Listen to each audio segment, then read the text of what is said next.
This video series explores the seminars of Jacques Lacan. I don't claim to be presenting some definitive understanding of Lacan, but will be exposing you to my own process of working through his thought, trying to unpack central ideas found in the text. Please subscribe and feel free to provide comments and questions below in response to these videos. If the aim of psychoanalysis is the reconstitution of the past, and the ego is a principal barrier to this, how should the analyst set out to achieve the aim of psychoanalysis? We begin to develop an answer to this question in Lecture 3, entitled Resistance and the Defenses, in the section The Moment of Resistance. First, achieving the aim of psychoanalysis for Lacan will not be by placing emphasis on the hic et nunc, the here and now. What does it mean to place emphasis on the here and now? It's to place priority upon what is going on in the analytic session at that moment, and to use this information to inform the analyst's interpretation. This is illustrated in Lacan's retelling of a case study provided by the analyst Margaret Little concerning an analysand who arrived to a session in a confused state after having delivered a successful radio broadcast shortly following the death of his mother. The analyst relies on the experience of the here and now, experienced in the moment as counter-transference, in order to make an interpretation that the analysand's current state of mind was due to his thinking the analyst resented his success. And indeed, this interpretation manages to have an effect, snapping the analysand out of his state and supposedly offering confirmatory material for the veracity of this interpretation. However, Lacan objects to this, noting that the effect of an interpretation is not indicative of its truth, and that indeed the analyst only managed to bring the subject back to a sense of the unity of his ego. What matters and what informs interpretation is not the here and now, nor the intentions of the analysand's discourse. Such interpretations merely move from ego to ego, or equal to equal. And this, for Lacan, is no different than projection, as it's rooted in the imaginary dual relationship between ego and counterpart. Indeed, it shouldn't be surprising that such interpretations strike the analysand as correct, since, as Lacan states, feelings are always reciprocated. In other words, egos always mirror each other. Feelings are a temptation deceptive to the analyst. This is not to say that feelings should be absent from the analyst. Indeed, Lacan will later go on to say that a properly analyzed analyst will be more capable of loving and being repulsed by the analysand.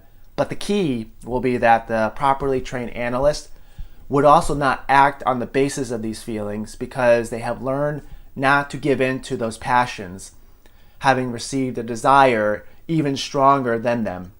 A desire that will not allow the analyst to settle upon the misleading lure of these passions. Rather than an interpretation from ego to ego, a two-person psychology based on the here and now, it must instead always account for a third term. What is that third term? To answer this, let us first discuss Lacan's interpretive ponderings of the case just described, as well as a story he provides from his own experience. Lacan notes that delivering a radio broadcast addresses an invisible audience, but that audience need not consist solely of the living, but also the dead. While on one level, the analysand may regret his mother not seeing his success, at another level, it may be that she was indeed among the invisible audience, that his speech was intended perhaps primarily for her. Rather than look to the past, the analyst mistakenly looks to the here and now for an answer to the analysand's confused state, and what is most present to the analyst is their countertransference, which is mistakenly used to guide interpretation. Lacan also provides a personal example. He tells the story of his having woken to the illusion of a face appearing in the folds of a curtain in one of his homes he resides in on occasion. We have experienced or perhaps hear of such experiences all the time of people seeing faces in trees, clouds, or the foam at the top of one's cafe latte. What strikes Lacan, however, is that about a week later, he wakes up and has the same experience of this illusory face in the curtain, and it occurs to him that the curtain hadn't moved and remained in the same place, the exact position since a week ago. The point here is not that he saw a face, nor the meaning of seeing a particular face. Rather, it's the recognition of the present in its connection to the past, that the center of gravity is the subject history in its synthesis in and with the present. This is what needs to be the focus of analytic work. In other words, the difficulty with focusing on the here and now is that it reduces the importance of the past, and this in turn has the effect of reducing the importance of the unconscious. And so, countertransference, or focusing on the present intentions of the analysand's discourse, is a form of resistance to the work of analysis. Lacan is keen to emphasize Freud's use of the term work, Arbeit, rather than the term treatment, Behandlung. Psychoanalysis is not in the business of treatment, especially if considered as directly addressing symptoms. What is at issue is the continuation of the work, which Lacan understands Freud meaning to be the revelation of the unconscious, and in particular, the revelation of that which has been primally repressed, the past. The past is not merely the past. The past is not about factual occurrences. It's the history of a subject, and the subject is not the ego. And so we must move beyond the two egos in analysis to have revealed the third term, the unconscious, which is the subject. And analysis must address this subject and its problematic relation to itself. This problematic relation of the subject to itself, and especially the refusal to take responsibility for it, constitutes the meaning of symptoms. What does it mean for the subject to have a relation to itself? It may be helpful here to refer to Kierkegaard's concept of the self found in The Sickness Unto Death, in which Anticlimacus defines the self as, quote, a relation which relates itself to itself. Despair is born out of this relation, whereby we're unable to reconcile the poles of this relation and to live in their tension. It's a denial of the self as relation.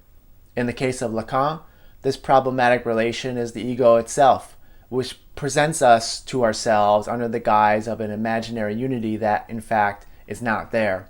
What would it mean to take responsibility for this, to assume the meaning of one's symptoms? While this may be getting ahead of ourselves a bit, we can think of it here in terms of the assuming of one's castration, of assuming one's irremediable dividedness. It also means to take responsibility for one's desire, to assume what was thought to be outside of oneself. This will be how Lacan comes to understand Freud's dictum, Wolles war, soll ich werden. The standard translation of this is sometimes something like, where the id was, there the ego shall be. Lacan will argue later that the word soll should be understood as an ethical injunction. In his essay, The Freudian Thing, he'll prefer to translate Freud's statement as là où c'était peut-on dire là où c'était. C'est mon devoir que je vienne à être. There where it was, or there where one was, it is my duty that I should come into being. As Lacan claims on page 3 of this seminar, the point to which analysis leads, the end point of the dialectic of existential recognition, is you are this. Here are the central ideas covered in today's video. 1. A psychoanalysis that bases its interpretation on the here and now and the intentions of the analysand's discourse falls into error about the meaning of symptoms and the aim of psychoanalysis. What is of greatest importance and what should guide interpretation is the subject's past and how the past gets reinstated in the present. 3. The aim of psychoanalysis is for the analysand to assume the subject's problematic relation to itself, which means to take responsibility for that which one is not. 4. Thus, psychoanalysis concerns a third term, the unconscious, and especially the repressed past, which belongs neither to the analyst nor the analysand's ego. Thank you for watching. I'll see you next time.